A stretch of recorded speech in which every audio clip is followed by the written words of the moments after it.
वफाकी काबीना ने 27वीं आईनी तरमीम की मंजूरी के बाद मुतालिका खवानीन में तरमीम की मंजूरी दे दी। आर्टिकल 243 में तरमीम के तनाजुर में तीनों सर्विसेज एक्ट में तरमीम की मंजूरी। Field marshal, marshal of the air और एडमिरल ऑफ द फ्लीट के रैंक्स को कानूनी तहफ़्फ़ुज़ दिया जाएगा।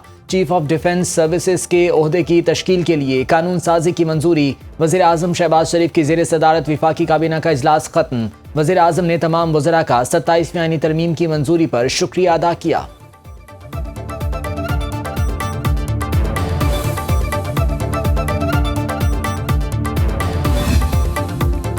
सदर मुमलिकत आसिफ जरदारी ने बिल पर दस्तखत कर दिए। 27वीं तरमीम आइन का हिस्सा बन गई।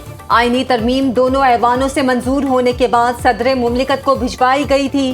सेनेट में इजहार ख्याल करते हुए वफाकी वजीर कानून आजम नज़ीर तारड़ ने कहा, आर्टिकल 6 की शिक 2 में तब्दीली कर दी। अब कोई अदालत आर्टिकल 6 के तहत मार्शल लॉ या गैर आइनी इकदाम की तौसीक नहीं कर सकेगी।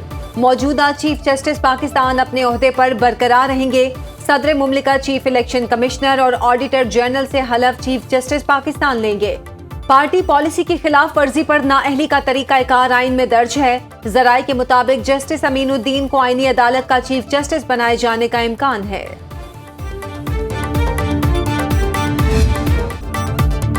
सेनेट में 27वीं आईनी तरमीम नई तरामीम के साथ मंजूर। अपोजिशन का ऐवान में डेस्क बजाकर एहतजाज। नामंजूर नामंजूर के नारे, एजेंडे की कॉपियां फाड़कर हवा में उड़ा दी। चेयरमैन डाइस के सामने धरना।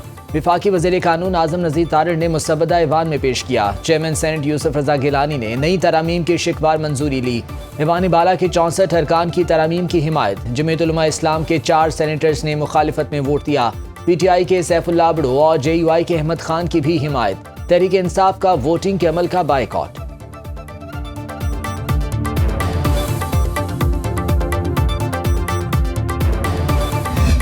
अदम एतमाद नो कॉन्फ्रेंस हुआ, असम्बली तोड़ दी गई। आर्टिकल 6 में जो एक मैं समझता हूँ कि बहुत मेजर एक ओमिशन हो गई थी, उसको ठीक करने की बात। जब पंजाब हुकूमत गिराने का काम आता है तो उस वक्त जजों की मनूवरिंग नजर नहीं आती। जजमेंट ये ले लेते हैं जब इनका बस चलता है कि जी ये वोट भी काउंट नहीं होगा, घर भी जाएंगे। अगर कोई चीज़ कोई ऑनरेबल मेंबर समझता है कि मेरे ज़मीर के मुताबिक ये चीज़ ठीक है, तो there is a price for him to pay. और वो क्या है कि वो वोट देता है और वोट गिना जाता है, और वोट गिना जाना चाहिए एज पर कॉन्स्टिट्यूशन। 27वीं तरमीम में तब्दीली की निशानदही अपोजिशन ने की। 63 खुद ब खुद लागू नहीं होगा, इसका प्रोसेस है। नायब वजीर आजम इसहाक डार का सेनेट इजलास में इजहार ख्याल। कहा, आर्टिकल 6 में भाम दूर कर दिया गया। विश लिस्ट पर चलेंगे तो इसकी कोई हद नहीं। अदम एतमाद के वक्त असेंबली तोड़ दी गई। आपके मुताबिक पंजाब हुकूमत गिराने के लिए वोट काउंट नहीं होगा और नाअहली भी होगी। कोई रुकन जमीर के मुताबिक वोट देना चाहता है तो वोट गिना जाना चाहिए। आपकी पार्टी है तो सैफुल्लाह अबड़ो के खिलाफ प्रोसेस शुरू करते। जबानी या ऐलान किए गए इस्तीफे की अहमियत नहीं, तहरीरी तौर पर इस्तीफा देना लाजिम है।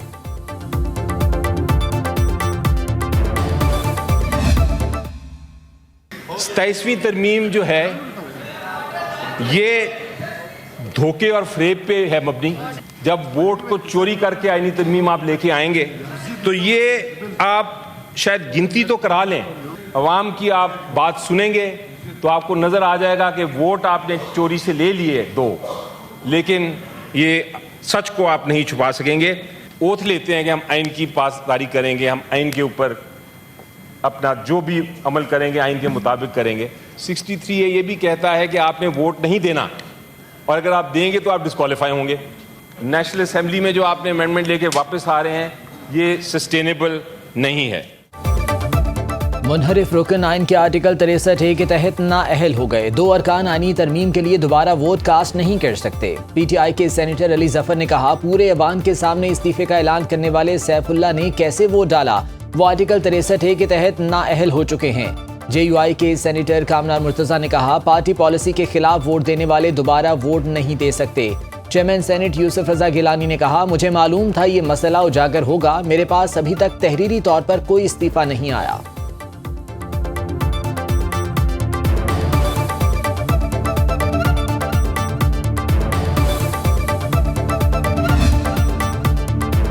Chief justice of Pakistan justice Yahya Afridi ने सुप्रीम कोर्ट का फुल कोर्ट इजलास बुला लिया। जराये के मुताबिक इजलास कल जुमे की नमाज से कबल होगा। फुल कोर्ट इजलास में 27वीं आईनी तरमीम पर बात होगी। सुप्रीम कोर्ट के 3 जजेस ने फुल कोर्ट इजलास के लिए चीफ जस्टिस को खत लिखा था। श्रीलंका की टीम ने ये फैसला किया कि वो वापस जा रही है। बोर्ड ने, उनके प्लेयर्स ने, सब ने बहादुरी के साथ ये फैसला किया और उन्होंने यहाँ रहने के लिए उनको बहुत ज़्यादा कंसर्न थे, लेकिन हमने कोशिश की कि वो सारे के सारे कंसर्न दूर करें। श्रीलंकन प्रेसिडेंट ने खुद उनसे बात की कल अपनी टीम के साथ और उनको कन्विंस करने की कोशिश की। हमारे फील्ड मार्शल ने खुद उनके डिफेंस मिनिस्टर से, सेक्रेटरी से बात की और उनको कन्विंस किया और पूरा शोर कराया सिक्योरिटी के लिए।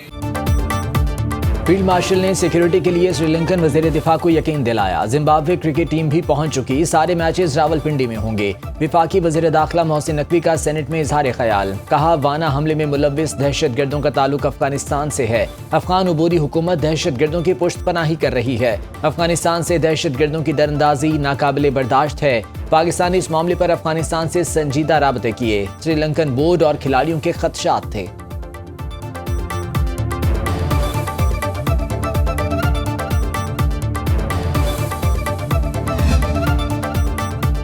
पाकिस्तान और श्रीलंका वनडे सीरीज का शेड्यूल तब्दील। दूसरा मैच आज की बजाय कल खेला जाएगा। तीसरा मैच 16 नवंबर को होगा। चेयरमैन पीसीबी मोहसिन नकवी के मुताबिक मैचेस रावलपिंडी में ही होंगे।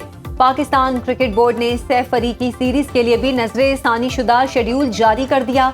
पीसीबी के मुताबिक शेड्यूल में तब्दीली पाकिस्तान, श्रीलंका और जिम्बाब्वे बोर्ड्स की मुशावरत से हुई।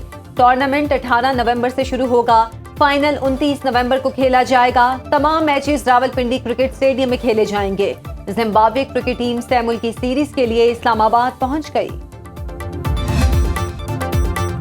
कौमी खिलाड़ियों का श्रीलंकन क्रिकेट टीम और बोर्ड से इजहार तशक्कुर। कप्तान शाहीन आफरीदी ने दौरा जारी रखने पर श्रीलंका की टीम के स्पोर्ट्समैन स्पिरिट को काबिल तारीफ करार दिया। सलमान अली आगा, मोहम्मद रिजवान, हारिस रऊफ और अबरार अहमद का कहना था कि पाकिस्तान की तारीख में श्रीलंका को हमेशा याद रखा जाएगा। श्रीलंका के फैसले से क्रिकेट की जीत हुई। खिलाड़ियों ने शायकीन से स्टेडियम आकर मैच देखने और दोनों टीमों को सपोर्ट करने की अपील की।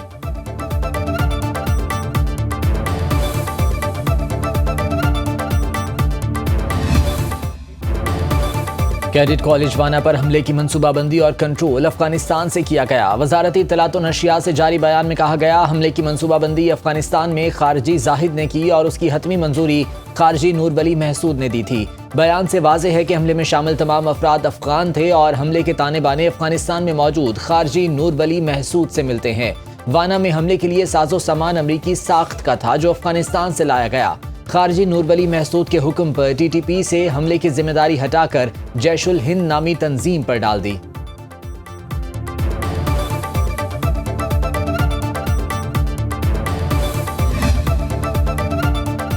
इस्लामाबाद कचहरी खुदकुश हमले का सहूलतकार और हैंडलर गिरफ्तार। जराये के मुताबिक सहूलतकार को रावलपिंडी और हैंडलर को खैबर पख्तूनख्वा से गिरफ्तार किया गया। खुदकुश धमाके के बाद 5 मशकूक अफराद जेर हिरासत। किस सहूलतकार ने हमलावर की कैसे मदद की, इसका तयन किया जा रहा है। जेरे हिरासत अफराद से अलग अलग मकामात पर तफ्तीश। हमलावर पहले ऑनलाइन बाइक सर्विस के जरिए 26 नंबर चुंगी से आया था। गोलड़ा से कचहरी तक मास्क पहने रखा। विफाकी वजीर दाखिला मोहसिन नकवी आला सतह तहकीकात की खुद निगरानी कर रहे हैं। इस्लामाबाद फेडरल जुडिशल कॉम्प्लेक्स खोल दिया गया। जिला कचहरी में सिक्योरिटी के सख्त इंतजामात। वजीर मुमलिकत दाखिला तलाल चौधरी की कमिश्नर और आईजी इस्लामाबाद के हमरा प्रेस कॉन्फ्रेंस।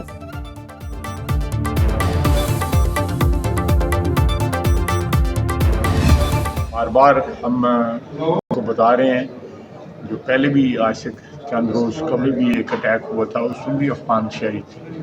अब फिर अफगान शहरी निकले हैं, उनकी शनाख्त हुई है। काबुल अगर मानता, जिम्मेदारी नहीं भी लेता, तो ये शहादत जो है सारी दुनिया के सामने है कि अफगानिस्तान जो है वो पुश्तनाई कर रहा है दहशतगर्दी की। दहशतगर्दी के पीछे अनासिर का जमीन के आखिरी कोने तक पीछा करेंगे। वज़ीर दिफा ख्वाजा आसिफ की पार्लियामेंट हाउस आमद पर ताजिकिस्तान की मिलिट्री क़यादत से गुफ्तगू। कहा, हम बार बार अफगानिस्तान को बता रहे हैं, कुछ दिन पहले के हमले में अफगान शहरी मुलव्विस थे, अब इस्लामाबाद धमाके में भी अफगान शहरी मुलव्विस निकला। काबुल जिम्मेदारी नहीं भी लेता तो शहादत दुनिया के सामने है। अफगानिस्तान दहशतगर्दी की पुश्तपनाही कर रहा है। भारत अफगानिस्तान के जरिए दहशतगर्दी करा रहा है।